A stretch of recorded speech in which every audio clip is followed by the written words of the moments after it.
Assalamualaikum warahmatullahi wabarakatuh. A'udzu billahi minasy syaithanir rajim. Alhamdulillahi rabbil alamin wassalatu wassalamu ala asyrafil anbiya'i wal mursalin wa ala alihi wa sahbihi ajma'in. Allahumma anfa'na bima 'allamtana wa 'allimna ma yanfa'una wa zidna 'ilma. Subhanaka la 'ilma lana illa ma 'allamtana innaka antal alimul hakim. Allahumma amin. Alhamdulillah, kita masih diberi kesempatan oleh Allah. Dapatlah kita meneruskan kuliah tadabbur surah Al-Mulk, surah 67 berdasarkan kepada buku Kerajaan Allah. Tuan-tuan perempuan yang memiliki buku, kuliah kita berada pada halaman 247. Kita masih lagi mentadabbur ayat 25 dari surah Al-Mulk, di mana Allah menceritakan tentang kelompok orang-orang kafir yang tidak yakin kepada hari akhirat. Ya. Jadi dalam kuliah yang lalu saya telah menceritakan bagaimana kejadian kiamat dan bagaimana situasi manusia, khususnya orang-orang kafir ketika berdepan dengan keadaan suasana hari kita dibangkitkan.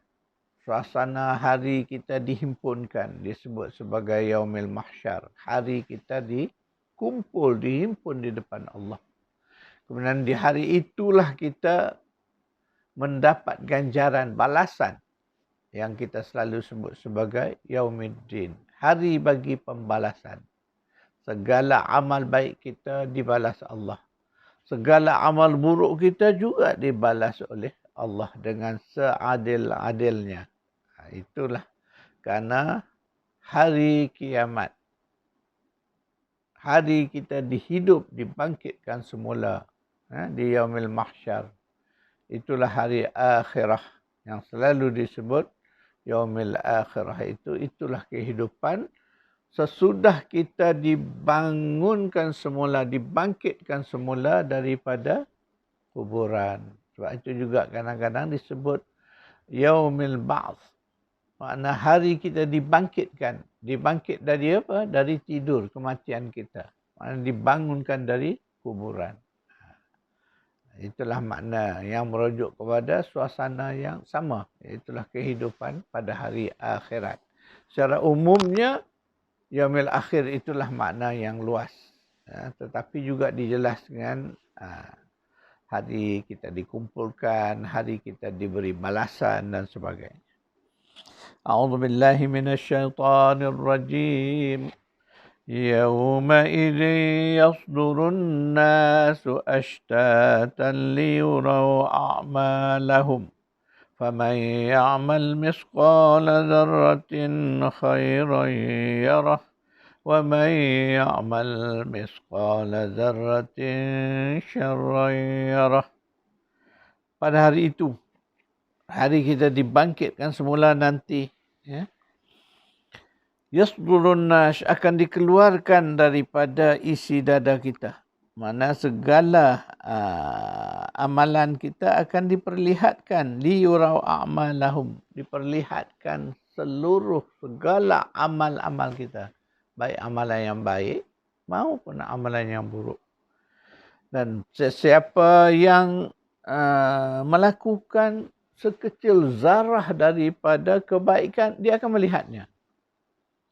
Dan juga sesiapa yang melakukan sekecil zarah dari keburukan, dia pasti akan melihatnya. Itulah janji Allah. Maknanya seluruh amal kita semasa di dunia, amalan yang baik, baik sama ada amalan yang buruk, dicatat oleh dua malaikat. Yang telah kita sebutkan bahawa dua malaikat kiraman katibin, malaikat mulia yang kerjanya mencatat. Kemudian malaikat itu juga dikenal sebagai Raqib wa Atid. Iaitulah malaikat yang sentiasa mendampingi kita dan sentiasa mengawasi kita. Jadi mereka ini mencatat segala-gala misqala zarrah, sekecil zarah dari amalan kita direkodkan di dalam kitab amal kita. Maka ketika mana kitab amal kita dibentangkan nanti, saat itulah kita akan dapat melihat. Itu yang disebut bahawa kita akan dapat melihatnya. Ya rahu, mereka akan melihatnya. Jadi saat itulah di hari kita dibangkitkan semula, diadili oleh Allah, ditimbang segala amalan, ketika itu kita akan melihat. Ketika mana kitab itu diserahkan kepada kita. Sebahagian daripada kita akan menerima kitab dari sebelah kanan. Alhamdulillah, selamat. Sebaliknya, segolongan orang akan menerima kitab dari belakang dan sebelah kiri mereka. Maka hancur binasalah hidup mereka. Di saat itu pun kita sudah tahu ketika mana kitab diserahkan kepada kita. Ketika mana kita diserah dalam keadaan mulia, dalam keadaan terhormat, selamatlah kita. Sebaliknya ketika kitab itu dibaling dari belakang, sebelah kiri, maka binasalah. Jadi ini ada kaitan dengan surah 99. Surah yang sedang kita baca tadi. Ayat 6, ayat 8 dari surah 99. أعوذ بالله من الشيطان الرجيم فأما من ثقلت موازينه فهو في عيشة راضية وأما من خفت موازينه فأمه هاوية وما أدراك ما هي نار حامية.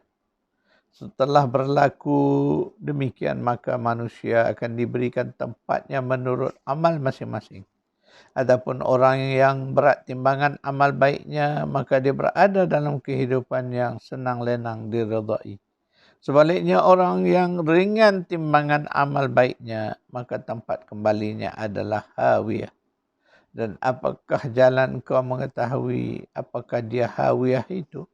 Hawiyah itu ialah api yang panas membakar. Surah 101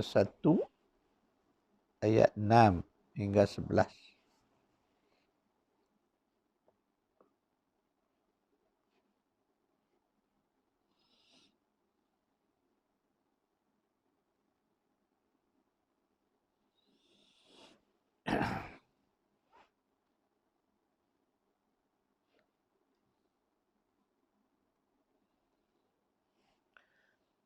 Ayat daripada surah Al-Qari'ah.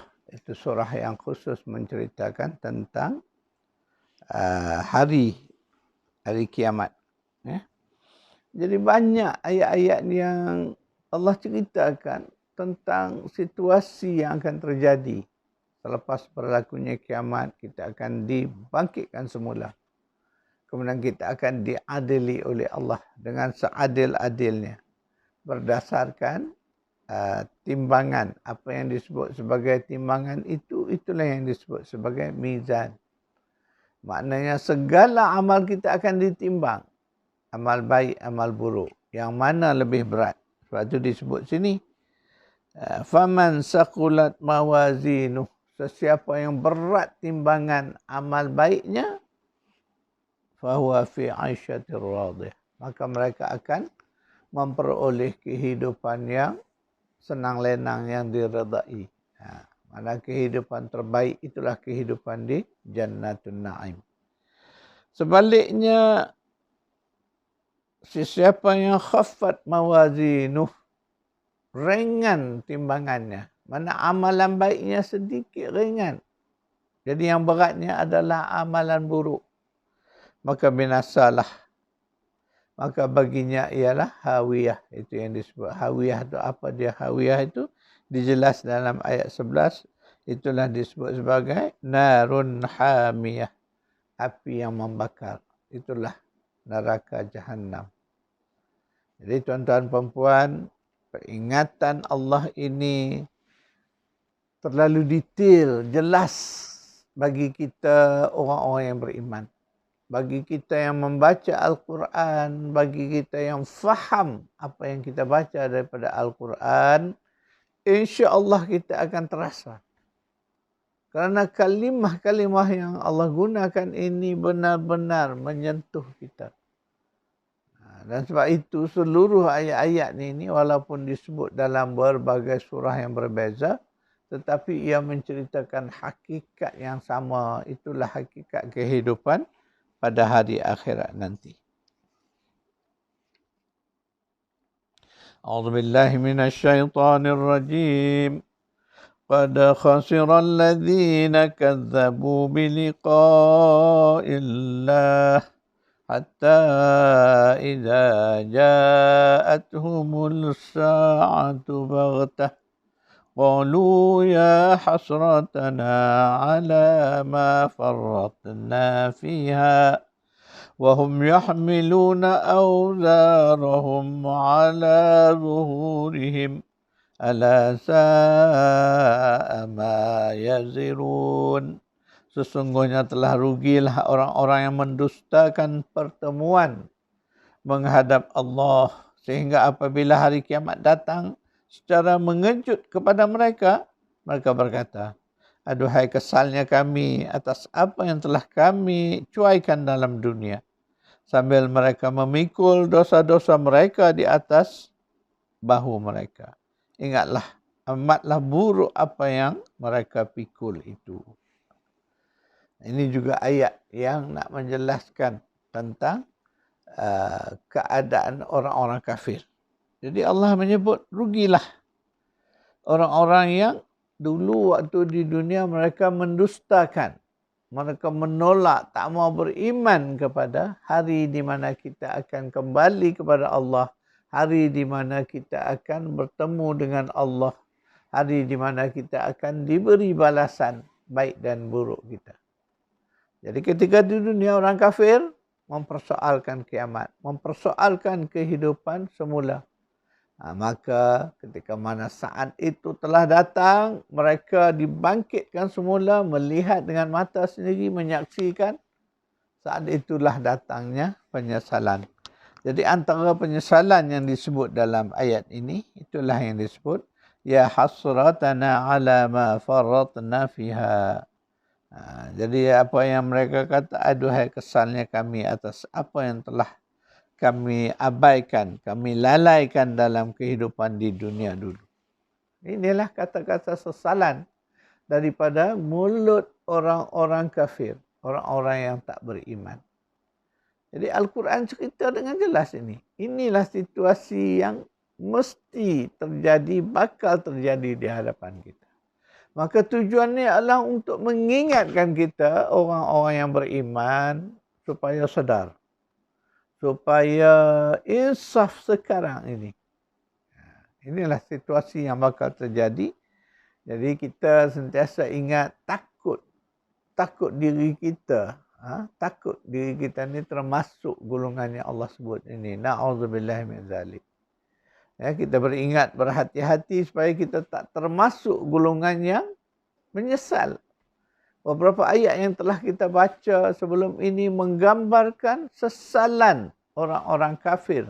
Kerana mereka itu dahulunya mereka kufur, ingkar, tidak mau percaya kepada kehidupan akhirat. Maka saat kehidupan itu datang, mereka dibangkitkan semula. Maka saat itulah mereka menyesal, sesal, merayu, minta tolong pada Allah kalau boleh dapat nak balik semula kepada kehidupan pertama di dunia dulu.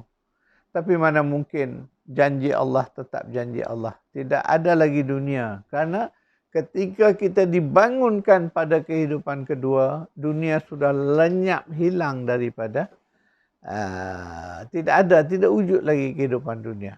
Dia adalah masa lalu, habis, tak ada lagi dah. Jadi sebab itu tuan-tuan dan puan, saya ketika mentadabbur ayat-ayat ini, sering berfikir bahawa kita ini melalui apa yang kita sebut sebagai dipanggil garis masa kita, timeline kita. setiap kita ni itulah timeline yang Allah takdirkan. Masa lalu, masa kini dan masa depan. Ingat, masa lalu kita dah habis luput. Tak ada lagi. Yang ada hanyalah nostalgia kita. Kenangan-kenangan kita sahaja. Tetapi masanya dah tak ada. Masa yang ada pada kita ini, masa kini, masa sekarang yang Allah bagi ni. Saat ini. Karena saat yang akan datang kita tak pasti lagi apa yang akan berlaku. Dan satu lagi yang Allah sering sebut di dalam Al-Quran ialah masa depan. Dan cerita tentang masa depan ni, Masya Allah, sangat banyak dicatat oleh Al-Quran. Sebagai peringatan kepada kita. Ya, bila cerita bab akhirat, kehidupan semula, kiamat, itu semuanya cerita tentang masa depan. Jadi masa depan ni tuan-tuan dan puan, kita sedang melangkah ke arahnya. Ya, ingat, masa lalu dah habis dah. Tak mungkin kita patah balik, tak ada. Itu dalam sunnah kita, dalam fitrah kita, kita akan terus melangkah ke hadapan. Jadi kena ingat tuan-tuan dan puan, kita sekarang sedang melangkah ke hadapan dan janji Allah tentang masa depan itulah yang pasti. Yang perlu kita fokus. Sebab itu saya sering mengingatkan isu ini. Khususnya kepada kita yang sudah masuk usia 60-an ke atas. Usia bersara. Ya? Tak ada lagi masa lalu kita, kehebatan kita, keagungan kita, kegemilangan kita, keseronokan kita dah berlalu. Yang pasti adalah masa depan. Yang ini kita kena fokus. Ini sebahagian kita ni bila dah masuk waktu pencen nak berehat. Ya? Nak berehat, nak tunggu. Tunggu apa? Tunggu mati. Tak perlu tunggu tuan-tuan puan-puan. Mati pasti datang. Kita tidak tahu bila. Jadi tak perlu tunggu. Apa yang penting kita mesti merubah mindset kita bahawa kita kena bekerja lebih keras lagi sekarang. Kerana kita akan melalui masa depan ni. Itu sebab bila kita fokus kepada masa depan, fokus kepada akhirat, kita akan jadi seorang yang sadar diri. Kita akan menjadi seorang yang insaf untuk kita bekerja lebih kuat dari masa lalu. Sebenarnya itulah hakikat tuan-tuan dan puan-puan. Kita kena bekerja lebih kuat daripada masa lalu. Kerana kita nak menghadapi ini masa depan yang kita tidak pasti ke mana kita. Sebab itu hari ini kita kena bermuhasabah. Menghitung diri kita. Ya? Apa yang kita sebut hari ini, kita kena buat apa yang disebut audit diri. Kena cek, semak diri kita, buat audit. Agak-agaknya untung ke rugi dengan amalan yang kita dah buat sekarang. Sebab kita akan pasti, kita akan diaudit oleh Allah nanti. Di yaumil akhir. Maka sekarang kita audit diri kita dulu. Semak, muhasabah. Sebab itu saya selalu setelah kita belajar mentadabbur ayat-ayat Al-Quran ini, kita ada agenda untuk kita semak diri kita. Muhasabah. Lihat di mana kita dalam isu yang kita sedang bicarakan. Tuan-tuan dan puan, sekadar itu kuliah kita. InsyaAllah kita akan bertemu lagi pada kuliah yang akan datang. A'udzubillahi minasyaitonirrajim. Allahumma rabbana atina fid dunya hasanah wa fil akhirati hasanah wa qina azabannar. Wa adkhilnal jannata ma'al abrar ya aziz ya ghafar ya rabbal alamin. Sallallahu ala Muhammad wa ala ali Muhammad walhamdulillahi rabbil alamin.